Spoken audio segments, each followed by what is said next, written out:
tepuk pagi berarti 3 kali, tepuk siang itu 2 kali, tepuk sore itu 1.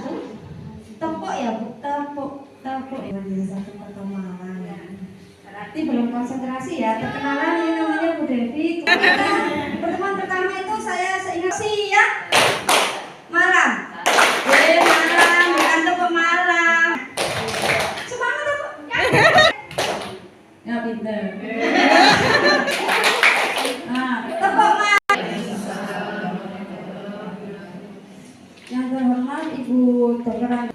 Yang paling sangat berbahagia adalah ibu-ibu para pencari ilmu di sini. Biasanya ada para pencari Tuhan kan gitu nggih. Nah, di sini setiap hari Sabtu cari ilmu gitu nggih. Yang sangat-sangat berbahagia juga nggih. Semua ini ada yang dari rumah, ada yang juga meneruskan perjalanannya. Makanya masih pakai seragam ya dari pesawat kurang ya. Maka ini bagaimana kita meningkatkan kembali ya di tengah era globalisasi ini, bagaimana tetap menumbuhkan kepedulian sosial. Nah, ini harus dimulai dari keluarga ya. SMA ya, perguruan tinggi itu sangat banyak ini ya pengaruh dari HP itu ya terhadap kepedulian sosial anak-anak. Ada waktunya pelajaran diterangkan, dia main sendiri ya. Ada sekolah-sekolah yang memang kemudian melarang. Berkonsultasi bagaimana ya Bu, kok anak-anak sekarang suka sih anunya ya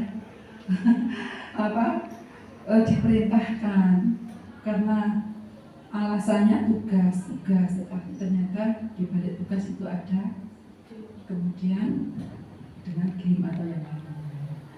Akhirnya kepedulian sosial juga berkurang. Dipanggil itu jarang mau langsung merespon. Nah, itu tadi ya, karena sudah terpengaruh oleh lingkungan. Bagaimana ini dan dandaninya yang mulai dari keluarga. Ya. Jadi keluarga pertama memang keluarga diri sendiri, karena anak-anak itu sekarang ini kan banyak ini ya full day, kemudian juga di TK itu mulai jam berapa Bu? Jam 7 sampai jam 9:30. TK sekarang kalau di zaman anak saya jam 10 sudah mulai ya. Nah, seiring waktu kemudian anak SD, cucu saya itu full day juga jam 4:30 baru nyampe rumah. Berangkatnya jam 6. Akhirnya artinya apa? Artinya interaksi dalam keluarga itu kan sudah berkurang. Juga ada interaksi dalam sekolah. Jadi maka bagaimana nanti kerjasama antara pembentukan karakter atau pribadi anak ini seimbang antara yang dari rumah maupun di sekolah nanti. Nah, kemudian nanti di masyarakatnya juga harus dilatih sehingga kepedulian sosial anak-anak ini terlatih mulai dari keluarga, sekolah, kemudian dan masyarakat. Nah, inilah nantinya yang akan kita harapkan menjadi pribadi-pribadi yang nantinya menjadi penerus perjuangan kita di masa depan. Baik, lanjut. Nah, ini definisi interaksi sosial. Interaksi sosial adalah proses komunikasi dan hubungan antara individu atau kelompok yang saling mempengaruhi dan dipengaruhi oleh satu sama lain. Jadi kita memang makhluk sosial ya. Jadi tidak mungkin itu kita tidak membutuhkan atau tidak berinteraksi pada yang lain. Karena sebagai makhluk sosial itu maka seyogyanya kita senantiasa menjalin hubungan yang baik antara lingkungan kita. Dan bersyukur sekali kita ini semuanya insya Allah aktif dalam pergerakan Muhammadiyah ini. Ya, bersyukur sekali kita dipersaudarakan oleh Allah dalam pergerakan Muhammadiyah ini, di mana Muhammadiyah itu adalah pengikut Nabi Muhammad ya. pengikut Nabi Muhammad, artinya diharapkan kita senantiasa mengikuti jejak Nabi Muhammad. Meskipun beliau sudah tidak ada, tetapi meninggalkan dua peninggalan yang merupakan kunci dari kita bisa mengikuti beliau. Apa itu?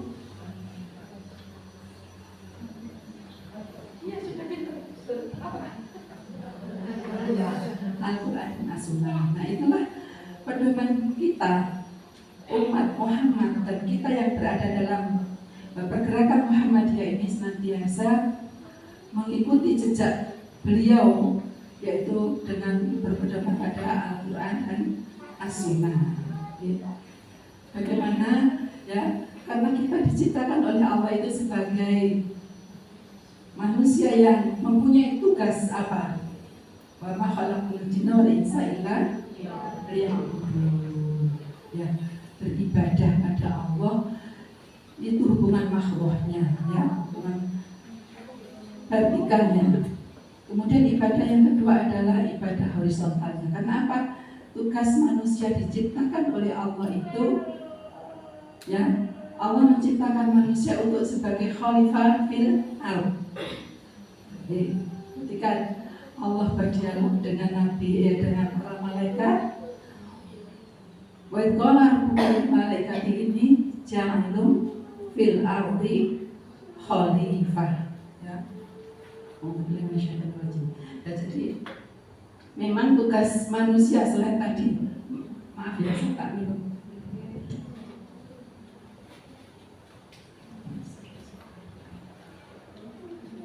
Dengan dua perkara yang merupakan pedoman untuk melaksanakan tugas kita sebagai hamba Allah dan sebagai khalifah fil ardh, ya, sebagai nanti bisa memakmurkan buminya Allah, ya.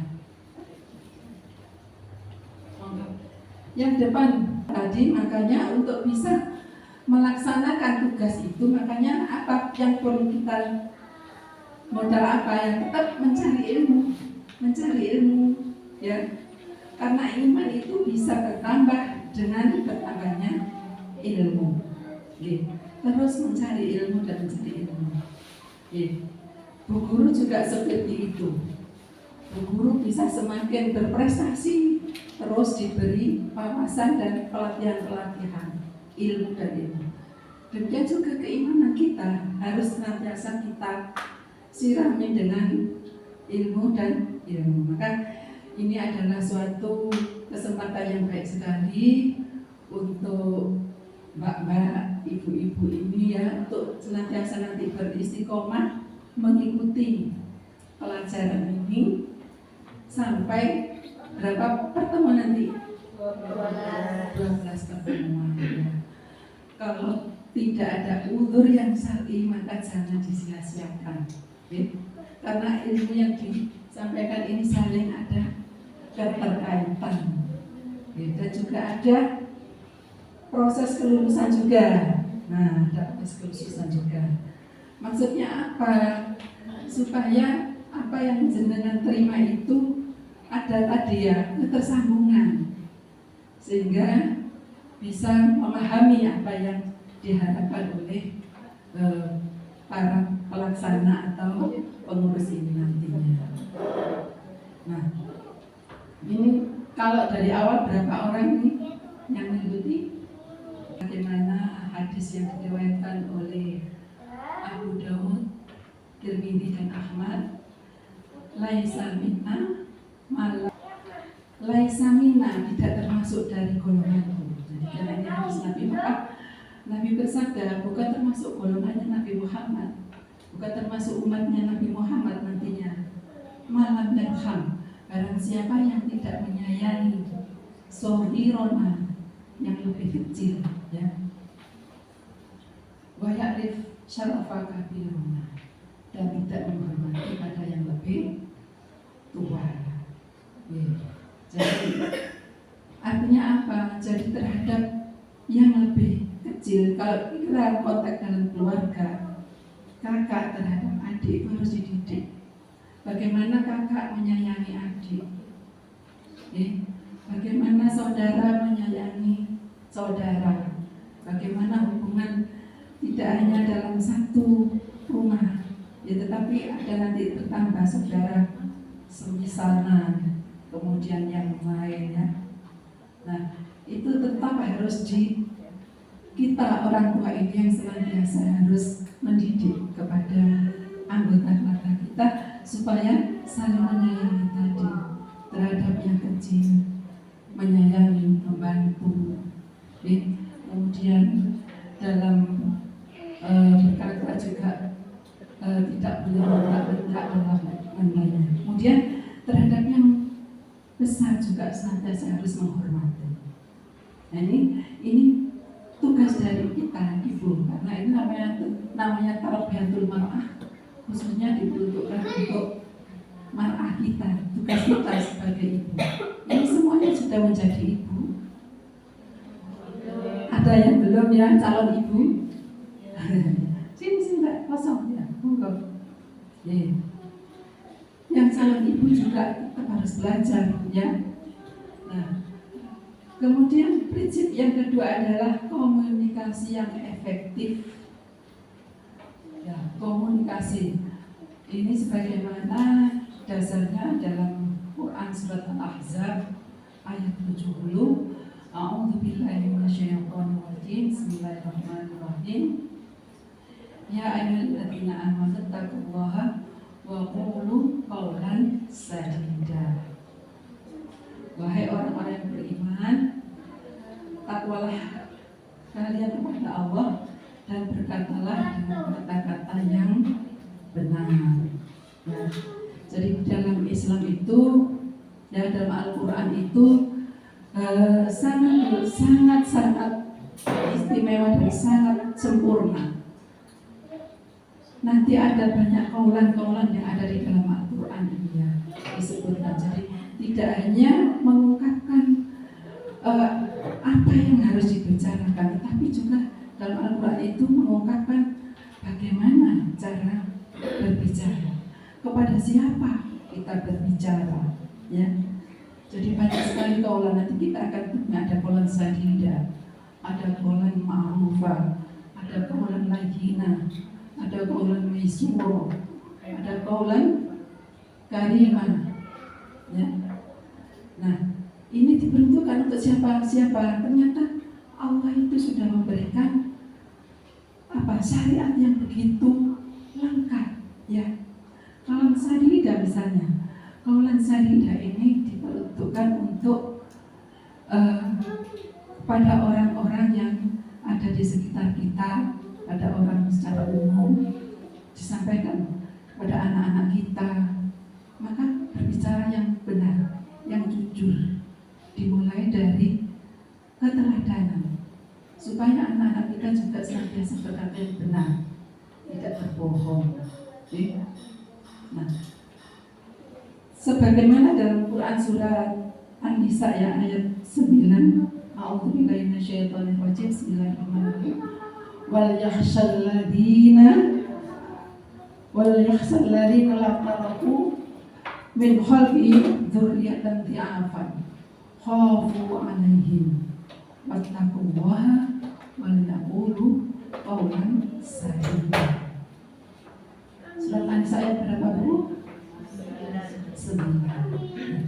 Jadi hendaklah kalian semuanya takut meninggalkan generasi di belakang kalian. Generasi yang bagaimana? Generasi yang dzurriyyatan dhaifan, generasi yang lemah, baik lemah fisiknya, lemah pengetahuannya, lemah sosialnya, ya, lemah ekonominya.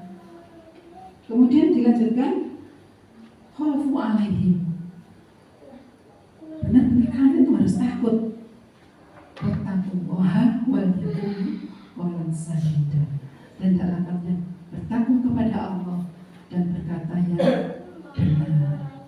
Jadi untuk bekal supaya meninggalkan generasi yang kuat, itu bekalnya takwa.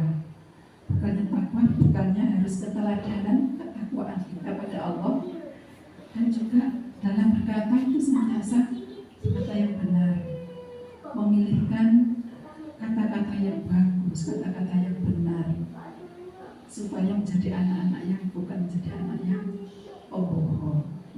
Diawali dengan orang tua. Walaupun kaulan sadidan itu kaulan sadidan tadi.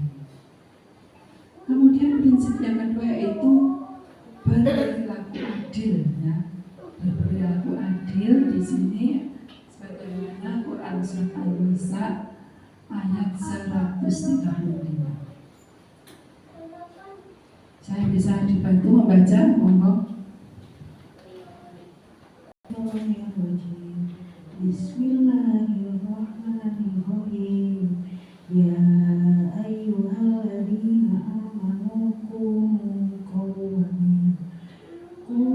qawwamin bil qisti syuhada.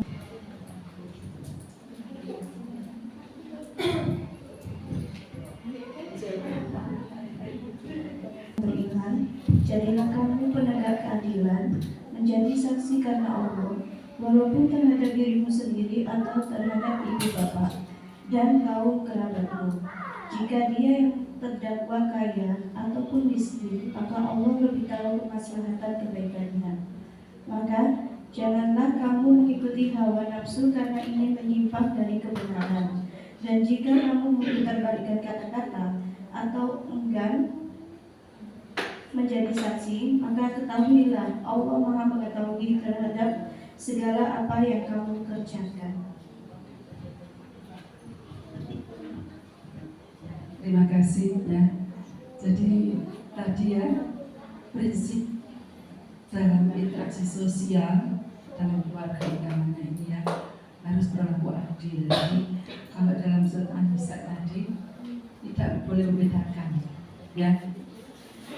Tidak boleh membedakan artinya ketika yang bersalah itu meskipun itu adalah disebut keluarganya, kerabatnya, bahkan ayahnya, ibu bapaknya. Ya, seringkali kalau orang tua ya kadang-kadang salah, itu kalau diingatkan bagaimana? Seringkali ya, tapi kalau kita orang beriman, ya bisa jadi kata-kata yang disampaikan anak kita, adik kita, ketika kita khilaf, ya kita harus terima kasih, minta maaf, ya itu bukan sesuatu hal yang merugikan atau merendahkan derajat, ya harus berlaku adil tadi. Karena sebagai manusia itu kan memang tempatnya khilaf ya, khilaf dan salah. Sehingga manakala ada kekhilafan yang kita lakukan, karena ada yang mengingatkan, maka kita harus berlaku adil. Tidak boleh gengsi, kemudian mencari alibi, ya istilahnya begitu. Demikian juga berlaku adil kepada anak-anak kita. Ya, terkadang anak itu punya kelebihan sendiri-sendiri ya. Ada yang kelebihan dalam IQ-nya ya. Ada juga yang punya kelebihan dalam motoriknya ya. Janganlah sampai kita membanding-bandingkan, maksud dibanding-bandingkan ya. Sampai ada lagu itu ya, enggak, itu sangat memang menyakitkan ya. Anak dibanding-bandingkan. Ya, maka perlakuan adil ini harus kita terapkan pada kalau yang punya anak lebih dari satu. Kemudian juga mungkin dalam keluarga ini ada orang-orang yang lain, mungkin ada adik kita, ipar kita. Bagaimana kita senantiasa berlaku adil terhadap mereka. Karena ketidakadilan itu akan menyebabkan apa ya? Nanti permasalahan, akhirnya ada dendam dalam diri, ya dalam diri. Maka Allah sudah mengingatkan agar manusia itu senantiasa berlaku adil dalam prinsip interaksi sosial itu harus senantiasa diperhatikan prinsip yang berikutnya, ini tentunya masih banyak yang prinsip, ini hanya sebagian ya. Sebagian prinsip yang kami sampaikan di sini. Ada prinsip saling memaafkan dan